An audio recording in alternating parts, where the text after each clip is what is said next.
this room and online, as far as I understand. So I'm professor of Ukrainian Catholic University, School of Journalism and Communication, and I will introduce our guest. Welcome to Lviv Media Forum Media Talks. This is just one, the first one of series, and my role is very modest, just to ask a couple of questions to our guest, Natalija Antelava, and probably many of you had a chance to listen to Natalia's podcasts, very popular, and she's editor-in-chief of Coda Media and many other projects. BBC correspondent, former BBC correspondent in Caucasus, Central Asia, India, the United States, West Africa. It's a huge experience. Let us try to structure our meeting. Probably I'm going to ask a couple of questions, and probably we will start with difficult and hard question, but I hate to start with hard and difficult questions. So probably for the beginning, we will ask Natalija to tell us about yourself a little bit more, about her projects, and probably a sort of message to Ukrainian media and journalism and university, journalist faculty representatives here in this room and online. You can just start like 5 or 7 minutes, and then I'll elaborate more during our talk. Me hard questions. Okay, I have 5 minutes, and then you do the hard talk. Okay, let's go. Okay. I'll just talk for 40 minutes so that the hard questions never come. Thank you so much, Boris. Thank you so much for having me here. I have followed the Lviv Media Hub and the forum for so long. I have tried to come in the past so many times, and most recently, just last month as well. So have been a fan from afar, and now that I couldn't come in, I think it was in May, right, in early June, because we had Coda had its own event in Tbilisi, a storytelling festival that we hold annually, and so much of that was dominated by Ukraine, as so much of life in Georgia right now, where I live, is dominated by Ukraine, and what's happening in Ukraine. It's actually, you made it a joke, but I always find that the hardest thing for me to do is actually talk about myself. Oh, okay. So about your projects. About my project, so sure. So I, as Boris said, I was a BBC correspondent for many years, covering parachuting in and out of various wars and crises, and based in different places. I spent a lot of time in the Middle East doing, in Beirut, based in Beirut, but doing some Iraq and Yemen coverage, in Syria, in the US and India, and other places. And I covered the war in Georgia in 2008 for the BBC, which I'm sure it's an experience that has become painfully familiar for a lot of Ukrainian journalists who are now covering the war in their own country for the international outlets. And then I spent a lot of time in Ukraine from about 2014 with the annexation of Crimea, covering the annexation, and then in Donbass throughout, through 2017, 2018. Until COVID, basically, I kept coming back. And even though by 2017, I had left the BBC, and one of the reasons I left the BBC and decided to set up Coda Story is very much something that we saw play out in 2022 when the full-scale invasion of Ukraine began, and suddenly the global media discovered that there's been a war in Ukraine for the past 8 years. So back in 2015, I realized I started asking myself, covering, both Ukraine, the uprisings in Yemen at the time, I started asking myself whether, by being the BBC correspondent, I was doing a public service, whether I was doing the right thing, parachuting into this crisis, covering them a little bit, and then coming out of them and so on. So Coda began really with a question on how do we bring context and continuity to coverage of major crisis? How do we tell the story in a way that has all the context? Because telling stories outside of context deprives our audiences of understanding of what's happening on the ground. And I didn't have any answers, but as a journalist, I knew who to ask. So I reached out to a friend of mine who's former New York Times, Wall Street Journal journalist, Elan Greenberg. And then together we reached out to a bunch of other people. And we started this long conversation about how do you actually create a journalism, a newsroom that really works for context and continuity of this big global crisis that we otherwise simply do not understand. And we came up with Coda Story, which is thematic newsroom.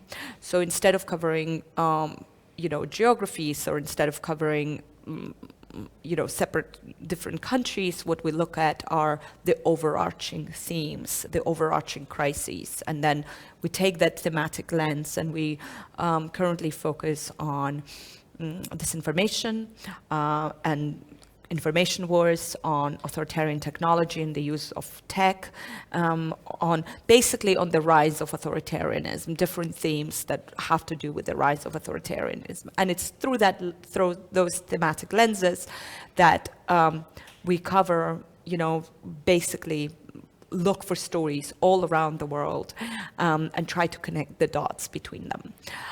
And what we try to do with our journalism is really, I think so much of journalism today is very reactive, is very much follows the agenda that is set by others, often by those in power. I can't think of a better example than with Ukraine and, Russia and the kind of he said and she said journalism that got us into so much trouble, I think, with the coverage of what has happened here.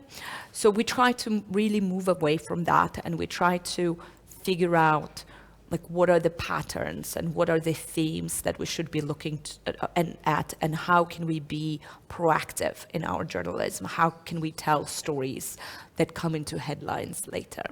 So that's basically what we do with Coda, and we do it in all sorts of different formats. We have lots of, it's mostly text because everything else is extremely expensive to produce, but we've done documentaries as well and film, and we do big features. We partner up a lot with lots of media organizations. We do podcasts, as you mentioned. We do the events, and we have this festival in Tbilisi, and our Tbilisi, but we're very much a global newsroom that is preoccupied with global crisis. But we have, Georgia and this part of the world in our DNA because I'm Georgian. What kind of festival in Tbilisi? So Tbilisi Festival... Because you are engaged very actively. Yeah, very much so. So Tbilisi Festival, we started it in 2019, and it's called Zeg, which in Georgian means the day after tomorrow. And it is not a journalism festival, which to me is very important. It is a storytelling festival. And the goal of that festival is to bring together people from different industries to craft narratives for the future. So I think it's really great to be able, and it's really important at the time when we tend to get so locked into our bubbles and into our small echo chambers. It's really important to get this diversity of perspectives. And this year we opened the festival with the opening panel of the festival was Armando Iannucci, the creator of The Death of Stalin, and the man who's been dubbed the comic genius, one of the best satirists alive today. And Christopher Wiley, the Cambridge Analytica whistleblower and AI expert and data scientist, who changed the way that we think about social media. And so Gilmusaeva, whom you, I'm sure, all know, the editor-in-chief of Ukrainskaya Pravda, and it was, you know, and it was great. And the festival doesn't have a theme. It's very, you know, it's kind of like open. That's part of the appeal. We talk about all this different. It's all about free-flowing conversations. But it was great to get, you know, Armando Iannucci and Chris Wiley into a conversation about Ukraine. So you let the conversation flow and keeps going to Ukraine because it is possibly the most important story in the world, at least for Georgians. Please remember that you can ask any questions. We'll probably leave 20 minutes or so at the end, so you can ask about the person that Natalia mentioned. And another festival in Warsaw. You are on your way from Warsaw to Kyiv, and now Kyiv, and you are now in Lviv, so this is another festival. So it's not bad from one festival to another festival, and probably, I'm not sure about festival. No, actually, Warsaw was kind of a festival, but it was a wedding. Okay. A festival of sorts. Yeah. Okay. But good. it's great. Yeah, it's great to be. I used the opportunity. I'm on my way to Kyiv, and I used the opportunity to come. So thank you for having me. Actually, I promised to ask about something not easy, at least for me. It's not easy for me. So I have a metaphor, betrayed love. So I'm not sure I'm correct, probably I'm wrong. I'd like to use this betrayed love to describe metaphor, to describe the situation as far as Georgia and Ukraine. I mean, today's modern situation, because, you know, Ukraine has a long tradition of admiring Georgia and including the translation of classical and modern literature, and admiring Georgia after Revolution of Rose. How it's going to be Revolution. Vardis Revolution. And a reformation after that revolution. And then it's quite different situation. And many Ukrainians, I mean, common Ukrainians feel uneasy on that issue. So many Ukrainians can't understand, because Yushchenko, after invasion, Russian invasion in 2008, was in Tbilisi Square, and so it's difficult to understand for many Ukrainians. So can you explain how it works? And probably I'm wrong with betrayed love, but how it works through the media lens and through the media prism. I mean, a little bit more about media in Tbilisi and generally in Georgia, Sakartvelo, and including your projects. So do you think media could be helpful in this situation? Look, I mean, it's very interesting to me to hear the betrayed love term.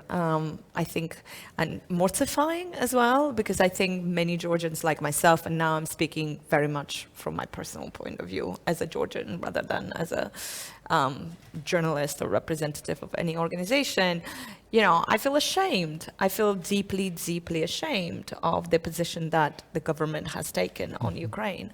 And I think the Georgian people have not betrayed Ukraine at all. I think many people feel the same way.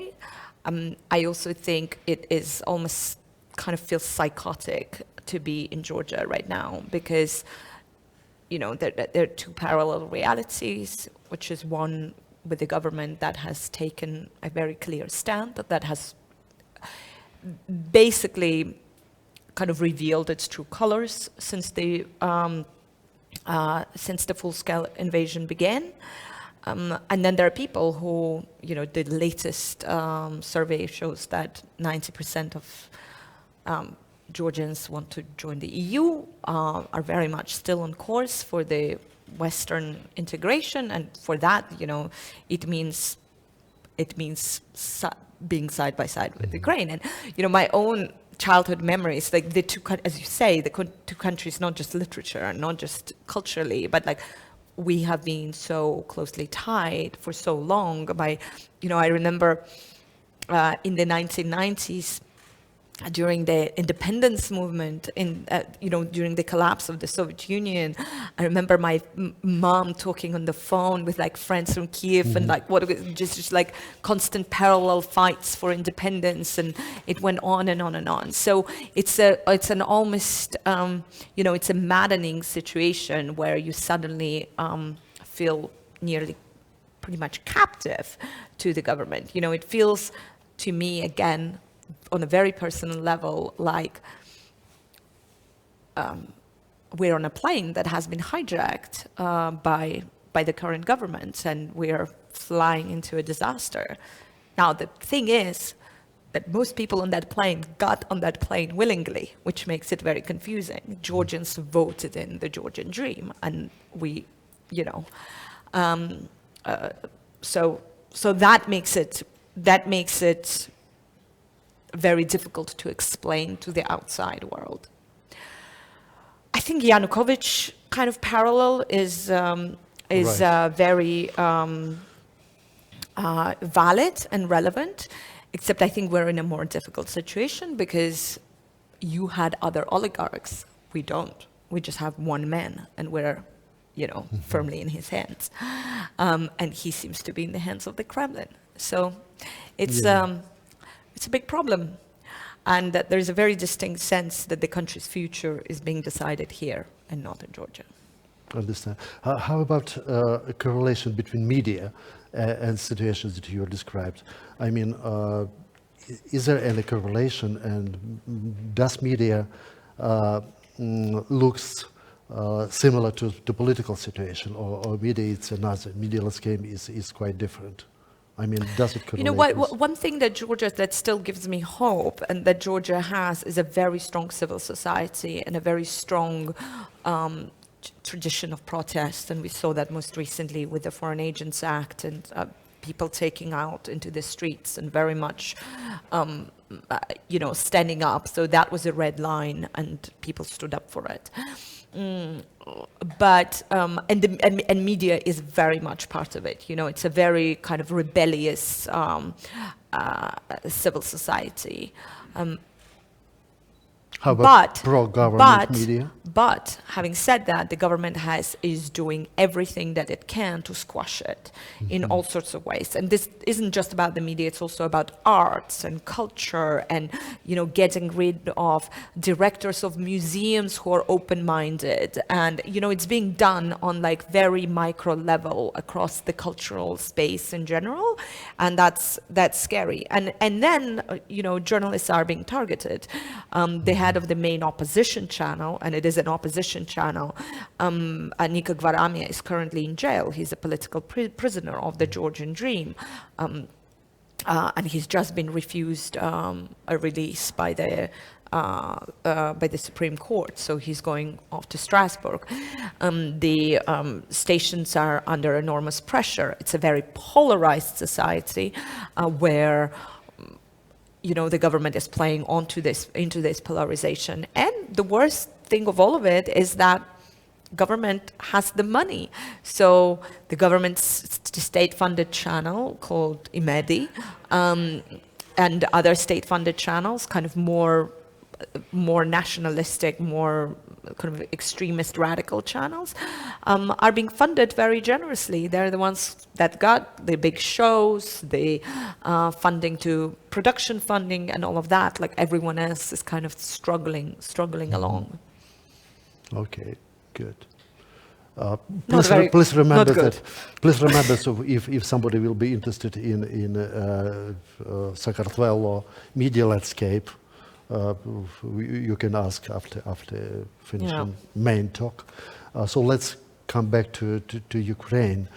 I apologize if you will view it as national selfishness, something like that, but we like phrase and like from Anne Applebaum that Ukrainian interest more or less got globalized, or Timothy Snyder's talks on Substack related to that. Ukraine now is most important place in the world because many things are very dependent on what is going in Ukraine. So is this sort of illusion, for example, my illusion, or just selfishness, national selfishness, or probably you see some reason to... Actually, Snyder and Applebaum, they are Americans, so this is not us talking, but we gladly repeat this thing. So what do you think about it? I think that's a really good question. So I am under the same illusion, or for me, that's the most important place. And I think it is critically important for the future of global democracy in general, and for the balance of powers in the world, for the future of the European Union as well, and just general this like big battle between authoritarianism and democracy. And I think, you know, Ukrainians have been on the front line of it for so long. You know, I remember talking to 19-year-old boys in trenches in the Donbass back in 2014 and 2015, and them saying, we are fighting for the European Union. And I always found it infuriating that, like, how do we explain to the Europeans that this is what this fight is about? And with Putin's help, you did, you know, because I think they have finally woken up to the fact that this is like a really global, really important battle. But I think it is really, really important to remember that this is not the most important story for everyone in the world. And I think that's where the key to Ukraine's global victory, I am increasingly convinced, lies in Ukraine's and, you know, the Ukraine's friends' ability to explain to the rest of the world why this is their fight too. We have a team in India. I was, you know, recently in Africa. We had a panel at ZEG at the festival about sort of the Russian disinformation in Africa and why it works. Ukraine is very far for a lot of the global south that is plunged by its own problems, that is completely consumed by its own survival. And I think Russians have done, the Kremlin has done a fantastic job manipulating that. They've done a great job manipulating the Iraq war. They've done a great job manipulating, astonishingly, the concept of colonialism. Russia is managing to sell itself to Africa as the ultimate anti-colonial power. And I think that's really dangerous. You know, this is emerging as one of the main themes for our coverage. Again, at the festival we just had, we had Volodymyr Yermolenko in conversation with a Cameroonian journalist and an Indian journalist, because I think it's really important that we rethink the concept of colonialism, that we find a way of talking directly to the Asians and the Africans and the Latin Americans. So, because we have a lot more in common with them than, you know, the Russians or even the Americans say they are. Because I was very struck how much, you know, when I was in Nairobi just a couple of months ago, it is very much seen, even though, you know, we had this Kenyan ambassador at the UN who came out with this very strong statement at the start of the full-scale invasion and all of that happened. Even despite that, there is still this very clear sense that this is the West imposing on us their fight. Exactly. So they are seeing this war as like Europe's war, their former colonial masters' war that is being imposed on them. And when it comes to the media landscape, you know, it's the Russian ambassadors that are writing like 5 op-eds and sending them to the Kenyan newspapers, and it's the RT that is hiring correspondents left and right and investing. So I really think that one of the most important front lines of the battle that is, you know, you're all bleeding for, is happening, you know, not just in the West, but actually in the what is called, I hate the term, but the global South. Yeah, and actually Ukraine opened a lot of, as far as global South is concerned, embassies in many African countries, and many Ukrainians media now opened some option for English language option. Yeah. But probably Ukrainska Pravda, NVM, and other media, but I'm not sure this is enough. Look, I mean, I also understand how Ukrainian, there's such limited bandwidth about, there's so much, you need to get the planes and the continuous support, and the arms are coming from the West, and, there is a lot that's going on.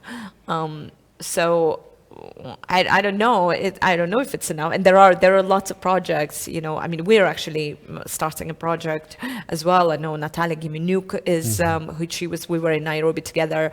I know she's, kind of involved. I know there's a real effort to reach out to the Africans and so on.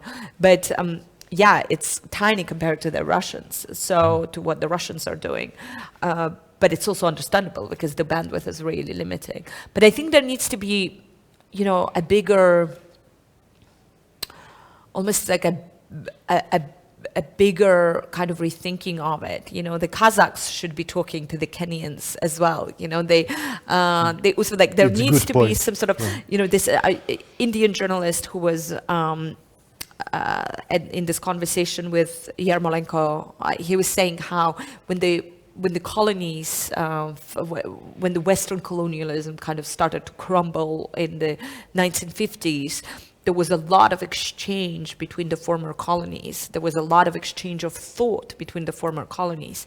And we have not seen that happen with all of us, because of that, those former colonies that now have been decolonized for a while, even though they're still, decolonization is a very long process that doesn't happen overnight. They don't see us as anyone's colonies either. They just see Russia somehow. And I think a lot of myths are born out of that. I think that whole kind of idea that but the West, the left in the West is very prone to this idea. Well, it's NATO expansion, so Russia maybe. I mean, no one is saying they have a legitimate, but the whole anti-war movement in the West is still focused on NATO rather than. But I think that's an extension of the whole colonial argument, right? Somehow Russia gets to say what it does in its former colonies, but the West does it. So I think we need to reframe how we think about colonialism and how we start the conversation that is more direct between us. Yeah, and it was a good point, for example, about Kazakhstan or other country to advocate Ukraine or Sakartvelo, Georgia, why not? And but we are talking about colonial, post-colonial, and global South, and Africa. And on the other hand, there are problems in Europe. So probably, have you heard about that?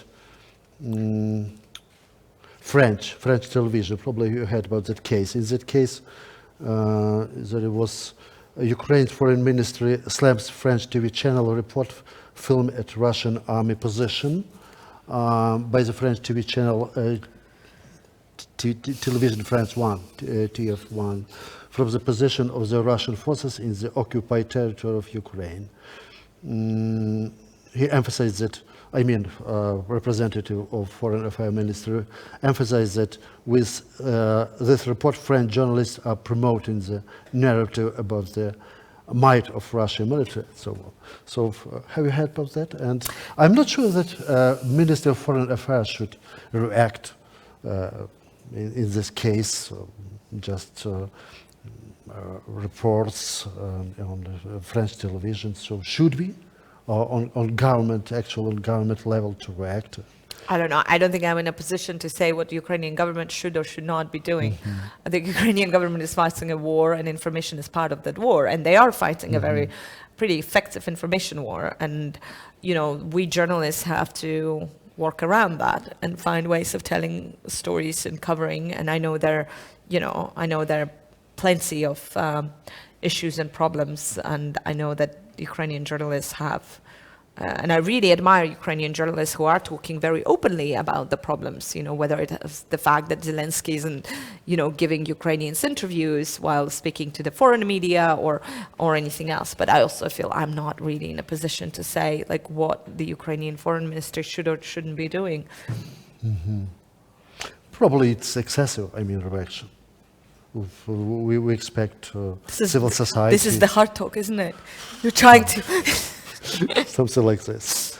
And probably this French TV case, it's sort of so-called objective journalism. So-called because there is no proper background of that situation, just a reportage, reports from a Russian position, and that's all. So we are going to so-called objective journalism and crisis of journalism. We have been talking a lot during last 15 years or something like that, since rise of social media, about crisis of journalism and even end of journalism. So do you think it's so serious? If not end of journalism, but probably crisis really exists, and how to save journalism. Yeah. And so what do you think about that? And it is going to be close to your project, Coda Story.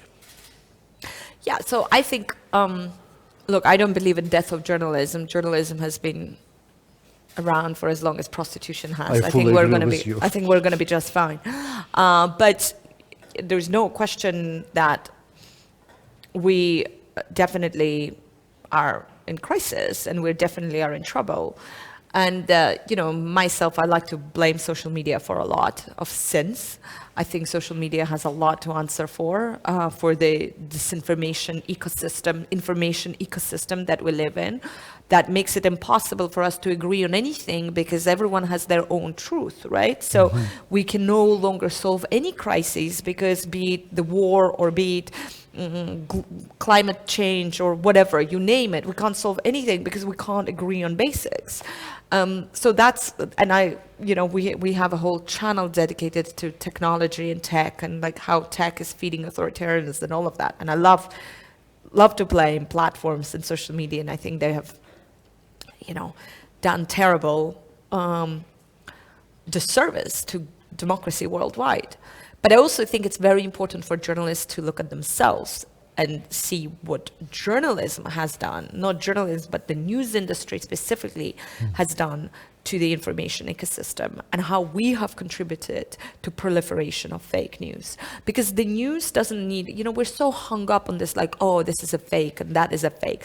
It's not just about the pieces of factually incorrect information.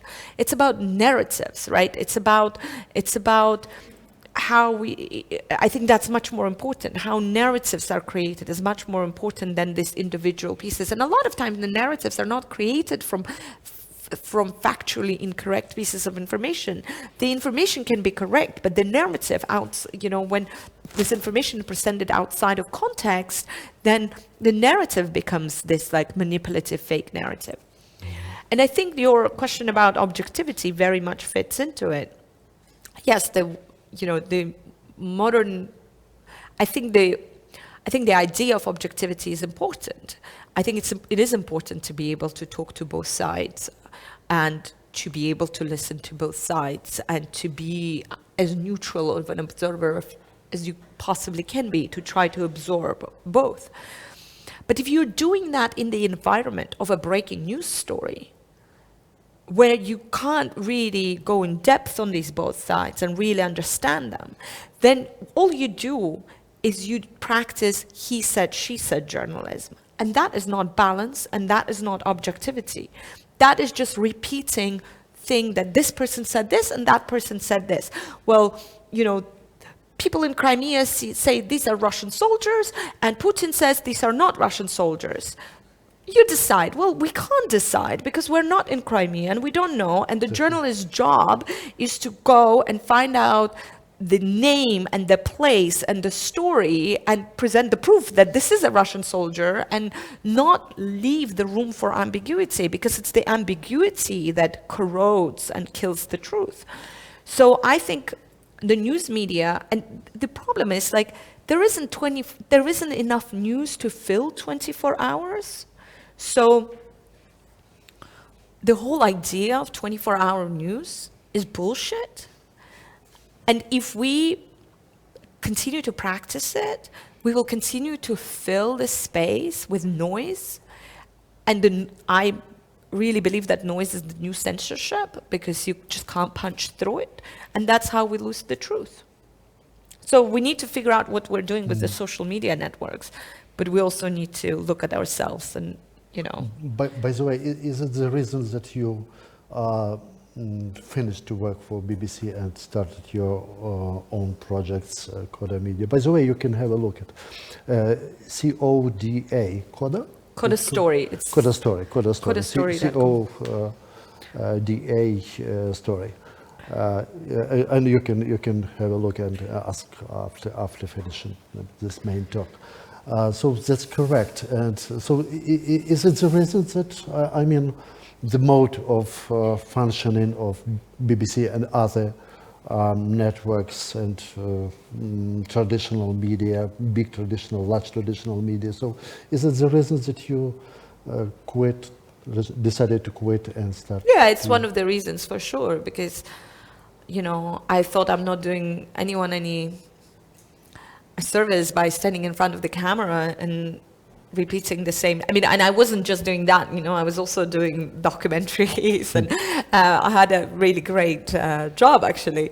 But I think ultimately the pivoting to, you know, what is trending, what's the most important, like what's the latest. Oh, look, the plane is landing. Now we're going to put the correspondent who's going to just talk about the plane landing for the next 15 minutes. Like it's just a lot of noise. And yeah, part of it was I didn't want to be part of the noise. So it was part of it. It's very hard not to be, I have to say. And it's very hard for us, you know, like one of the examples when the full-scale invasion began, you know, of course the instinct is we got to send someone. And then we decided not to, because we felt, you know, the war is being really well covered. Ukrainian journalists are doing an amazing job covering it. There are plenty of people here who are covering it. And we thought we need to look at other things that we can do that, instead of like adding more and more to the coverage that is already there, actually helps the understanding of the story. Mm-hmm. So we very much focused on the global fallout of the war, the, you know, things like colonialism, debate, and things like that. And Coda means epilogue? So Coda is a musical term. And in a composition, it means a piece within the musical composition that is distinct from the rest of it and brings it to a conclusion. Mm-hmm. So, yeah. But anyway, you are limited with a range of subjects and issues that you can cover. I mean, just to concentrate main from your point of view subjects, and that's all, and topics. So probably you will miss many others.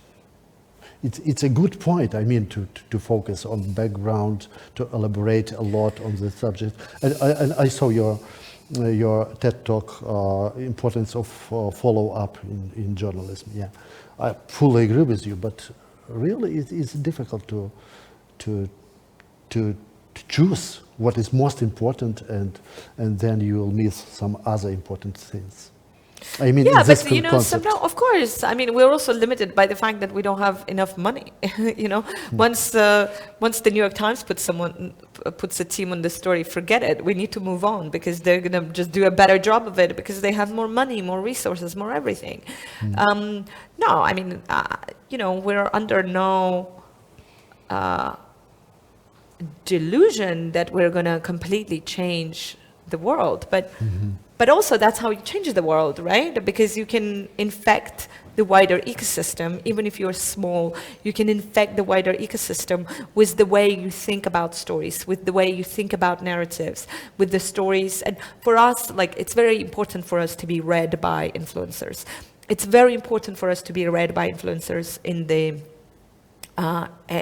West, for example, because we publish in English. It's the biggest compliment for me is when the New Yorker steals a story, does the same, or the New York Times does the same story that we have done. Let them, it's fine, don't credit us. But I know that you're reading us and I know that you're following, and that's how you infect the conversation. You find the stories that matter outside of this like cacophony that is happening on the news agenda, and you get others to pay attention to them. And I think that's impact. Yeah, right. That's a valid point. Let's touch upon some other points of crisis, of journalist crisis.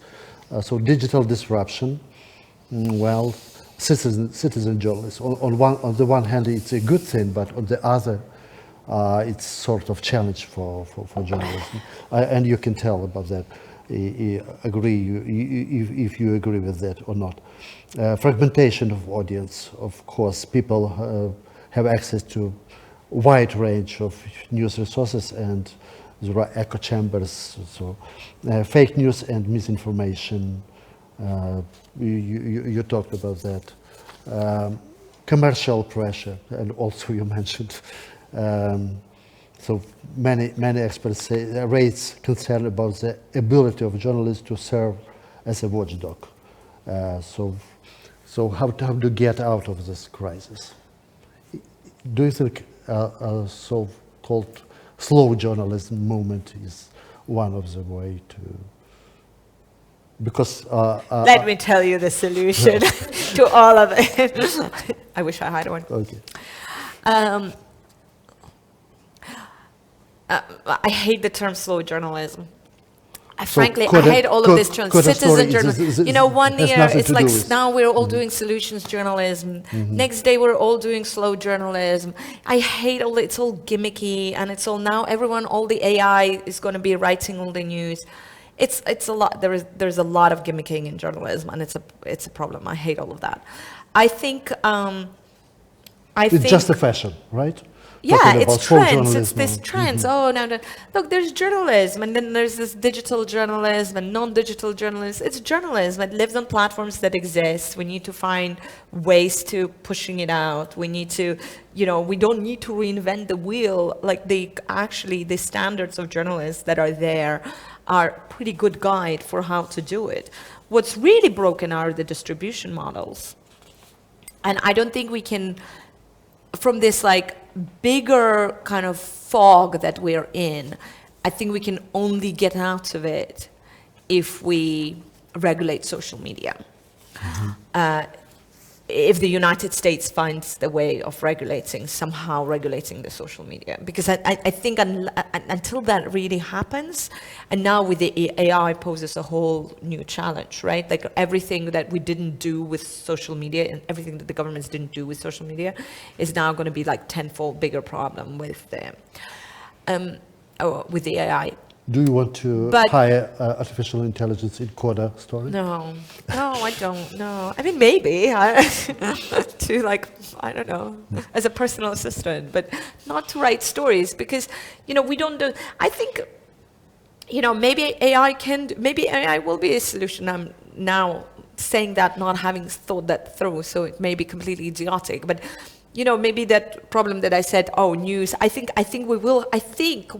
there will be increasingly a distinction between news and journalism, where news can be an automated updates and service that is valuable because there is a value to it.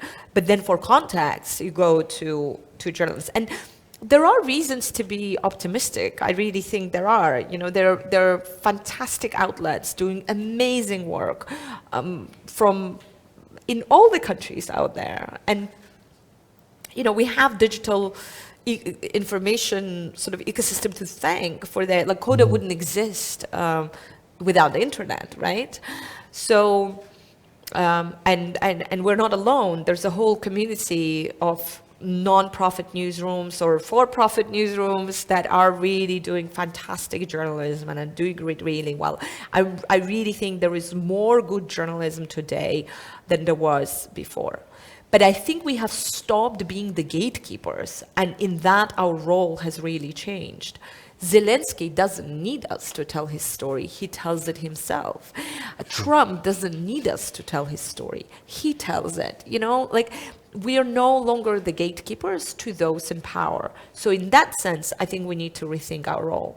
And the only meaningful role for us that I find outside of being gatekeepers is truly equipping our audiences with real understanding of what's happening.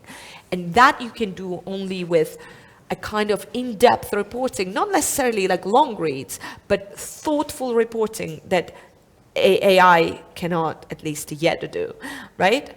So I mean, call it slow, call it deep, call it thoughtful, call it whatever you call it, but it's not churn it out, now, right? It's like, take your time and figure this out, understand it a little bit yourself, and then tell the story. That kind of journalism, I think, has the future. Yeah, so no slow journalism, no civic journalism, just fashion things, and real journalism. There is journalism. It used to be and is and will be. But coming back to crisis, because in Ukraine, you see, there's a double crisis. I mean, general crisis of world journalism and during the wartime. So a lot of limitation, obvious limitation, quite understandable during the wartime, and a loss of journalist life, unfortunately many. So it's really a difficult situation, and I'm not sure. Never in my life I wanted to be proof wrong as right, more than now, because we have to make out the good from the bad, and there is no no good, just bad things. Probably I'm too pessimistic about Ukrainian situation in the media with all that marathon. But so what is your understanding? I mean, you talked a lot about Sakartvelo, Georgia media landscape. So what do you know about Ukrainian media landscape, and how do you perceive it, and how to get out of this difficult situation? Well, first you got to win the war. Exactly. Right? I don't feel like I can really comment on the Ukrainian media, because I'm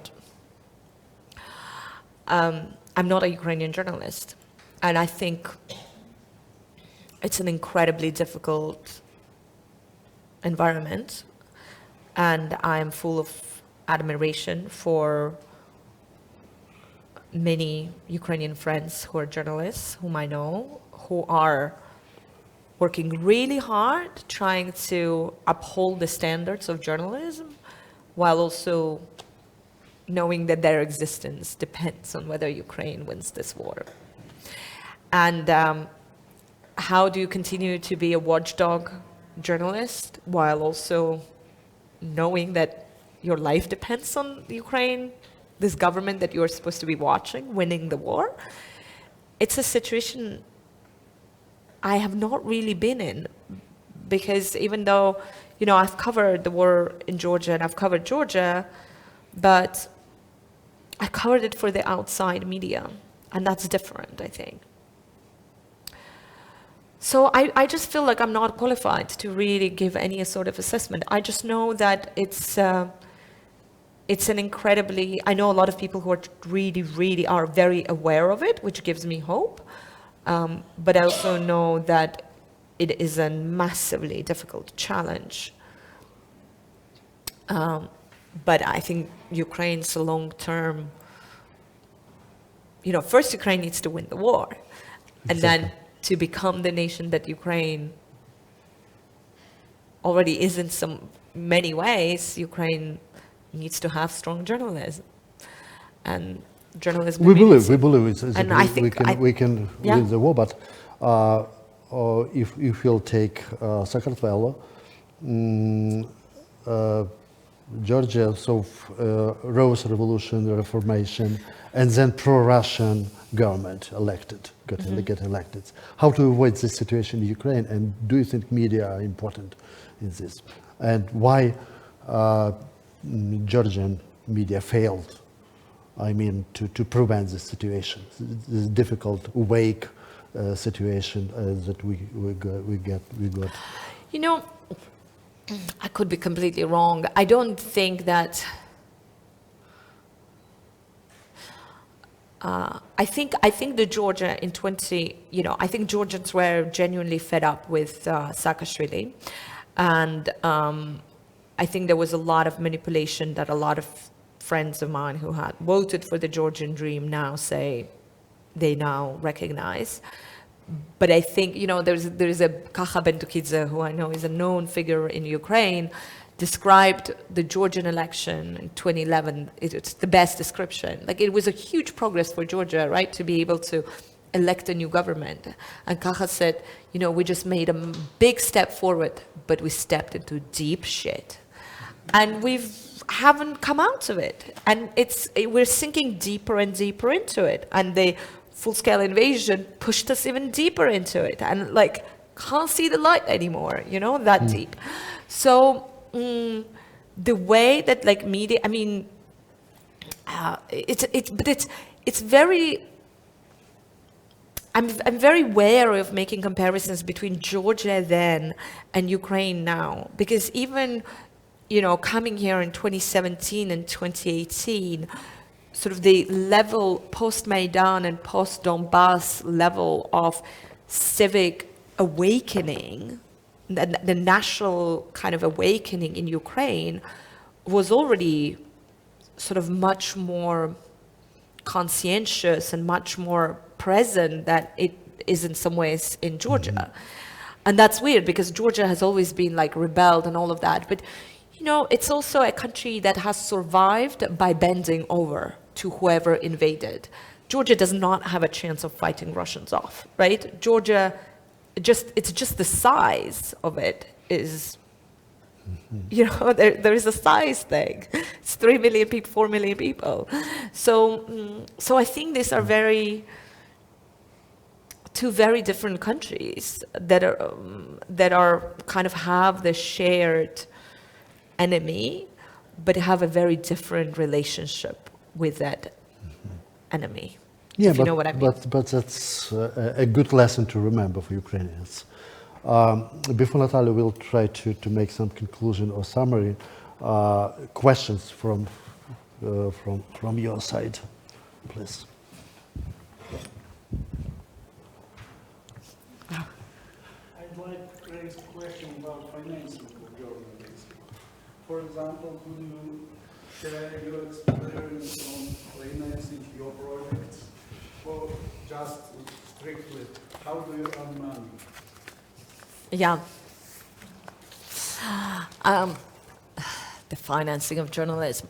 So, when we first came up with the idea of Coda, and Coda is a US registered organization that is, that helps with financing, even though a lot of funders say to us, we're kind of weird because we're not American enough, we're not global, we kind of fall into cracks with all the funders. But when we first came up with the idea of Coda, we were like, this is so good, someone's gonna come and give us $1 million. And then no one came and gave us $1 million. So that was disappointing. But that should have been the warning. Go get a real job, stick with your job. But no. So Ilan and I, my co-founder, and I went and crowdfunded, which meant we went around all our friends and asked them for money. And unfortunately, we don't have many rich friends. So we didn't raise very much money, but we raised about $30,000. And then we got a grant that matched the $30,000. And we started with an MVP. We started with like a minimum viable product, with a pilot basically. So we said, okay, we'll use this money to test the editorial model. And once we tested the model, we launched the partnerships. We won some awards, and then we started getting more and more money. So we grew over the past, there are all these new companies that are starting in the US, and I know media landscape in this part of the world is very different, but all these media companies are starting and they're like startup capital, 10 million, $25 million. I mean, we're still like, have nowhere near. We're like still, under $2 million organization and like really scrambling to often make ends meet, even though that sounds like a big budget for, I'm sure, a lot of organizations, media organizations here. But we are a non-profit, so, we mostly rely on foundation grants, but we have made it very, big priority for us to make money as well. So one of the ways we make money is by podcasting. So we create podcasts for streaming platforms like Audible, and these are commercial contracts, and we try to turn the stories. We do a lot of sort of very high quality, long form, very like character driven stories. So really hope to develop this as a business, as a kind of a revenue model where we can sell the stories to others, because there is money in streaming. I'm really hoping that events will eventually make us money as well. They're not making us money now, but hopefully in the future, that's something. But yeah, like I basically wake up every morning thinking like, how am I gonna find money for Coda? And the problem with a lot of nonprofit funding is that the funders are so, the donors are just so capricious, and one day they fund you and the next day they don't, and there's project funding but there is no core funding, and so on. So yeah, it's not really fun, but gotta do what we gotta do. Yeah, thank you. Other questions, remarks, suggestions, please, related to all that range of issues that we are talking about, has been talking about during the other, not only financing journalists, but journalist crisis, double crisis in Ukraine, relationship between Sakartvelo and Ukraine, media landscape. Yeah, please. maybe I just want to ask you just about the format of podcasts. Is it so popular in Georgia that you can monetize it? So I mean, I also wanted to say that's partially answers your question as well. So our audience is not in Georgia, and our journalism is not Georgia. So our journalism is global. We have staff we're about 20 people, just under, and we are in several in the U.S. I'm in Georgia, and I have 2 colleagues who are still in Georgia, but we have people in Istanbul, in Rome, in London, we are really we're a global, basically, newsroom, in India, and so on. All our stories are in English, and our audience is primarily in the United States. So we're very focused on the US audience. We do a lot of partnerships with newsrooms elsewhere. So we have partnerships with the magazine in India, with lots of newsrooms in the US, like Ukrainska Pravda. We have various relationships with lots of newsrooms. And so we make sure that our journalism is seen by those audiences as well. But our primary kind of focus audience is very European capitals and the United States. And then our stories are very character driven. So with podcasts, it's all narrative podcasts. So these are like high production stories, reported stories, take a lot. It's not conversation podcast. I don't think we would make money off just a conversational podcast, but we pre-sell. We've done deals with streaming companies where we sell an idea and then they pay us and then we go and do it. And what we've done is based around the journalism that we do. Does that answer it? Yeah. Yeah. So it's like a Netflix TV series, not just. Yeah, like we haven't sold a Netflix series, but like ideally, we're going to at some point, and exactly, it's that kind of thing. Cool, but what's the name of the podcast? So the podcast is called, it's on Audible. The other, we have another one coming out, but it's not out yet. But this podcast that is just out this year is called Tech Tyrants and Us. It's called Undercurrents, Tech Tyrants and Us. It's on Audible, and it is reported from around the world on whether technology is making the world more democratic or more authoritarian. I won't tell you what the answer is, so that it... Other questions? I see some representatives from journalist departments, and probably it would be interesting to know, what do you think about journalist education? Actually, you didn't learn. I can't tell you because you teach journalism. Oh, I understand that you don't think that it's important. You can work without special education. I think so. Right? I think so. Important probably is general humanitarian education. Yeah, right? I think. I mean, I don't have journalism education. I just worked. If I always knew I wanted to be a journalist, I studied political science.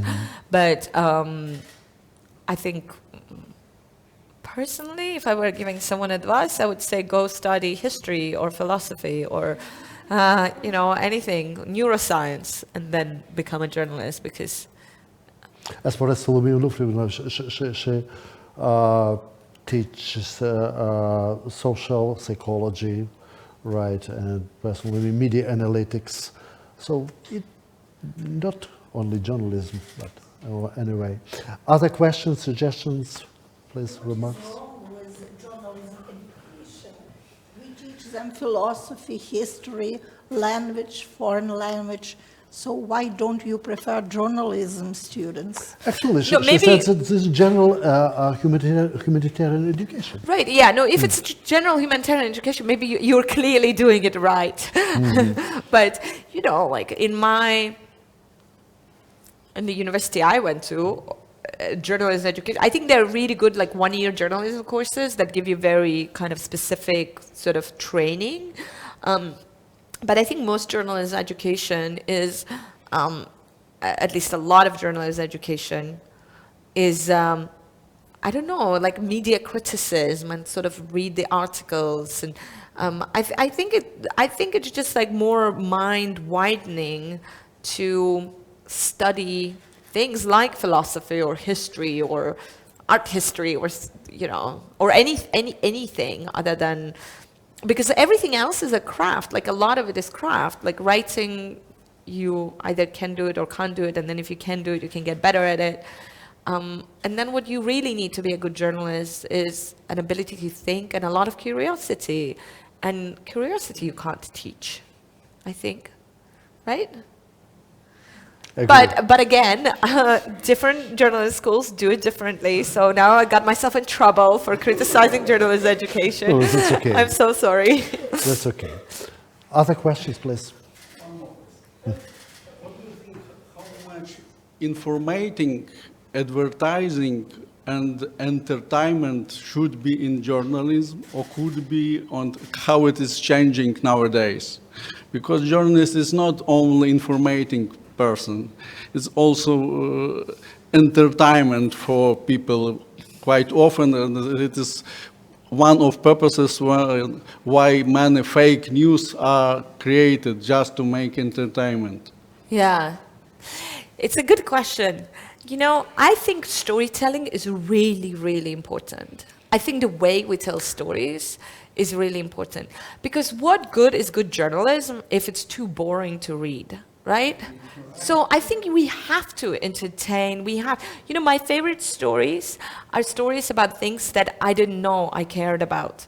I love, like, I don't know, reading a random article about tennis, which I do not care about at all, and thinking, wow, this is really interesting. And that, I think, is the best kind of journalism. I mean, obviously, it has to be rooted in fact and all of that. But I think it is important to...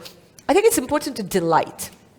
I think it's important to tell story in a way that drags people in and takes your reader or your viewer or your listener on a real journeys and sucks you in, and that's storytelling, and entertainment is storytelling. So But storytelling became art, but very far from news.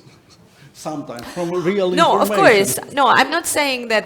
Yeah, and I think there is a lot of good storytelling on Russian television, and I'm not. Absolutely, I'm not. I'm talking about storytelling that is rooted in sort of journalism. But because I do think that, doing a lot of like really worthy journalism that is like very serious and very important, but is for like two people who will, and no one will want to read it because it's boring. It's a waste of. So I think a lot of good journalism is wasted by bad storytelling. Yes, but should be balanced in some way. We should always balance everything in life. Okay, thank you. Other questions, suggestions, please? Okay, so conclusions, this is the place where we get tired. So consider it all together, if you can tell something for the end. I mean, Oh my God! I need to do concluding remarks. so we started from crisis in journalism and betrayal, love, and Ukrainian and media, and Georgian media landscapes, and entertainment and financing. Of course, this is difficult to summarize all the things, but just. Yes, I know. I think the conversation was so like meandering, which is always a sign of a good conversation, I think. A little bit biased. But that it's very hard to sort of give single conclusion to it. I would just like... It was a hard question. Extremely difficult questioning, yes. I've been grilled. But it's just really... I'm very grateful for you for having me here. And it's really good to be back in Ukraine, and I can't wait to be back when I can actually fly into the country and where everything is back. So Yes, that's a dream. it will happen.